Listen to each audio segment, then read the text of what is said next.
अस्सलाम वालेकुम नाज़रीन, मैं हूँ आदम शमानी। आप देख रहे हो एएसपी उर्दू टीवी। जैसे कि हर व्लॉग में मैं आप तक खबरें पहुंचाने की कोशिश करता हूँ, आज भी आप तक खबरें पहुंचाऊंगा। कुछ खबरें हैं बलूचिस्तान से, कुछ खबरें हैं दारुल खिलाफा इस्लामाबाद से। तो हो सके मेरा चैनल सब्सक्राइब कीजिए, बेल का आइकन प्रेस कीजिए ताकि हर आने वाली खबर जो है आप तक पहुंचता रहे। क्योंकि मैं इस चैनल के तवज्जुह से हर मजलूम तबके का आवाज बनता हूँ, और आप हो सके मजलूमों का साथी और मजलूमों का हमदर्द हो तो मेरा चैनल जरूर सब्सक्राइब करोगे। तो खबर के जानब बढ़ते हैं। जैसे कि सरदार अख्तर जान मैगल ने इस्तीफा देकर कासिम रूझो को इस्तीफा दिलाया। इस्तीफा दिलाने के बाद जो है अख्तर जान मैगल जो ही एयरपोर्ट से ट्रैवल करके दुबई रवाना हो गया। दुबई रवाना होकर जहाँ दुबई पहुंचा तो एक मैसेज आया अख्तर जान मैगल के पास, तो आपके ऊपर और आपके ड्राइवर जो आपका पर्सनल पीओ है उसके ऊपर एफआईआर कट गई है।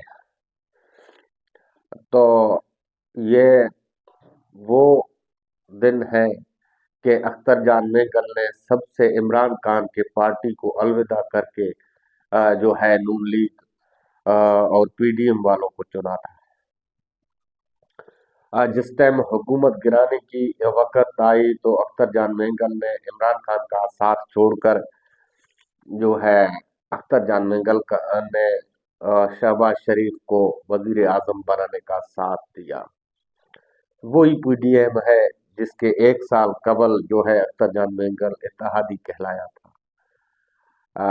तो जब अख्तर जान मैगल इनका इत्तेहादी था तो इनको इतना भी शर्म नहीं आया कि बलूचिस्तान का छोटा सूबा है, इन लोगों को ओ, ये कुछ नहीं समझते। बड़े पार्टी वाले पंजाब वाले ये फिरौन बनकर बड़े सूबे जो भी है ये फिरौन अपने आप को कहलवाते हैं।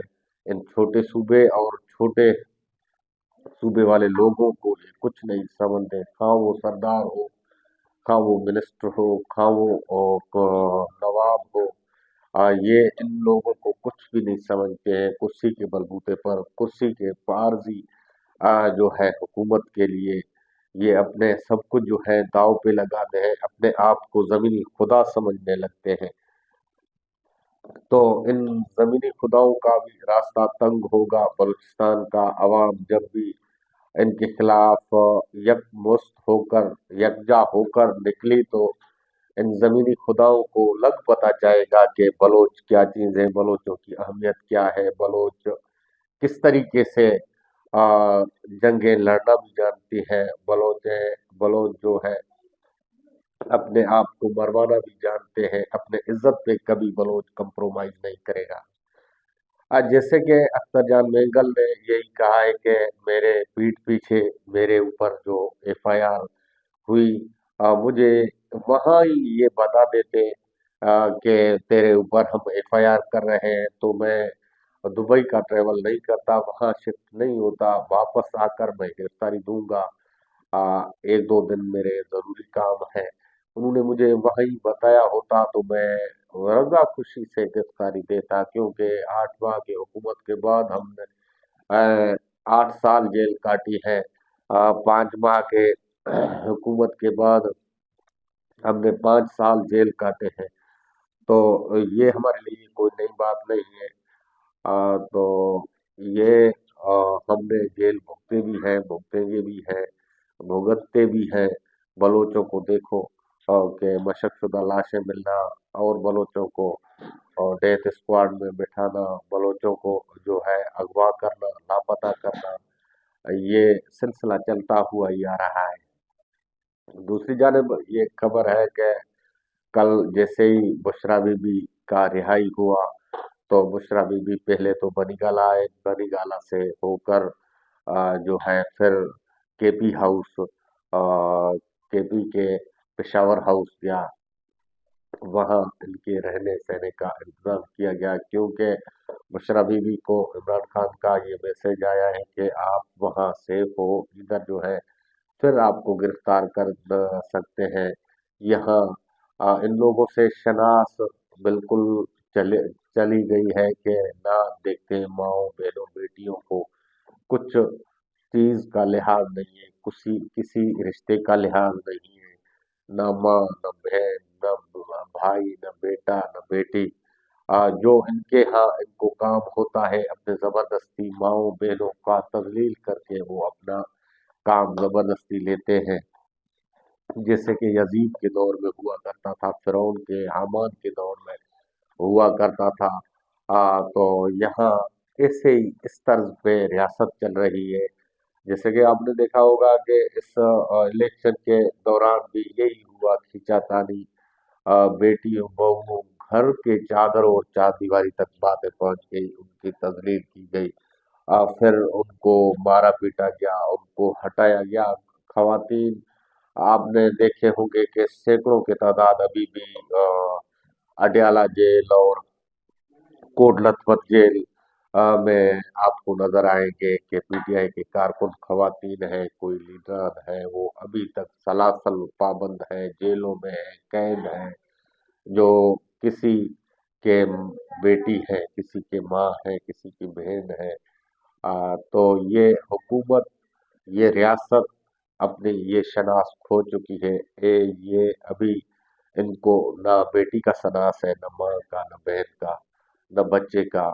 क्योंकि इनको इस रियासत में जुल्म करके ही हुक्मरानी करना है। वैसे तो अवाम इनका जो है गला पकड़कर नीचे उतारेगा इस कुर्सी से माँ से जुल्म करेंगे और बेटी से, बहुओं से, और ये जुल्म करके अपने आप को सेफ रखेंगे। लोगों को ऐसे डराएंगे, ऐसे धमकाएंगे कि लोग इनकी बातों पे आ जाएं, अपने बेटियों की इज्जतों पे कंप्रोमाइज ना करें, अपने माँ की इज्जत पर कंप्रोमाइज ना करें, अपने बहनों की इज्जत पर कंप्रोमाइज ना करें। इस डर के वजह से लोग इनके गुलाम रहे। ये पुरानी दौर फिरौनियत की ताज़े याद दिला रही है ये हुकूमत। और आपने देखा होगा कि बलोच जगजाती कमेटी के का जो है अब मुसलसल एहतजाजी कैंपेन जो है जारी है, जो बलोच तुलबा के खिलाफ घेराव तंग किया गया था यूनिवर्सिटियों में, हॉस्टलों में। बलोच तलबा को उठाया जा रहा था, बलोच तलबा को लापता किया जा रहा था। तो इनके खिलाफ जो है बलोच जनजाति कमेटी के मरकजी रहनुमा डॉक्टर माहिर बलोच ने एक मुहिम चलाया। वो मुहिम एहतजाजी सिलसिला जो है अभी शुरू हो चुका है। इनका शेड्यूल है पूरे बलूचिस्तान में, छोटे बड़े सूबे, छोटे बड़े शहर और छोटे बड़े प्रेस क्लबों में जो है ये सिलसिला एहतजाजी चलेगा। ये चलता हुआ आखिर तक नए लाए अमल का ऐलान किया जाएगा। बलूच जनजाति कमेटी की तरफ से काफी मुश्किलात का सामना भी करना पड़ रहा है। बलूच जनजाति कमेटी के कारकुनान को गिरफ्तार भी किया जा रहा है एहतजाजों की वजह से, और उनको उनके रास्ते में रोके जाते हैं। बलूच जनजाति कमेटी फिर भी अपने मिशन पे डटा हुआ है। तो ये थी खबरें आप तक मैंने पहुंचाई। तो दूसरी जानिब जो है अख्तर जान बेंगल की चल रही थी कि अब अख्तर जान बेंगल जो है अभी उन्होंने कहा है कि मैं वापस आऊंगा, वापस आकर सेक्रेटेरिएट थाने में मैं अपना गिरफ्तारी पेश करूंगा। और जराये से ये पता चला, जिसका अख्तर जान बेंगल ने तस्दीक भी किया हुआ है कि तो अख्तर जान का पर्सनल सेक्रेटरी और अख्तर जान का ड्राइवर भी वो भी गिरफ्तार हो चुके हैं। वो अभी उनको जेल मुंतकिल किया गया या थाने में रखे गए हैं। तो ये अख्तर जान बेंगल ने उसका तस्दीक कर दिया, ट्वीट में कहा है कि हाँ मेरे पर्सनल सेक्रेटरी और मेरे ड्राइवर और मेरे गार्डों को भी गिरफ्तार करके उनको उनके ऊपर झूठे मुकदमा दर्ज करके। बात यह है कि अख्तर जान बेंगल के ऊपर और सेनेट में जाने से रोकने की वजह से मुज़ामत की एफआईआर की गई, जिसमें दफात तो 780 लगाए गए हैं, जिसमें उन्होंने कहा है कि اختر جان مینگل جو ہے سینیٹ کے عملے سے جھگڑا کرتا ہوا آیا، اندر گھس کر آیا، ان کو ڈرایا دھمکایا اور ان کو گالیاں دی، ان سے لڑائی ہاتھا پائی کی اختر جان مینگل نے۔ یہ ایف آئی آر اختر جان مینگل کے اوپر اور اس کے ڈرائیور اس کے گارڈ کے اوپر کیا گیا، کیونکہ انہوں نے تو اختر جان مینگل کو روکا تھا، اختر جان مینگل کے سینیٹروں سے انہوں نے بہت زبردستی لیے تھے، اسی لیے اختر جان مینگل کو اندر آنے سے روکا جا رہا تھا۔ مجھے دیجیے اجازت، اپنے میزبان آدم شماری کو پھر ملیں گے اگلے ولاگ میں، تب تک کے لیے اللہ حافظ۔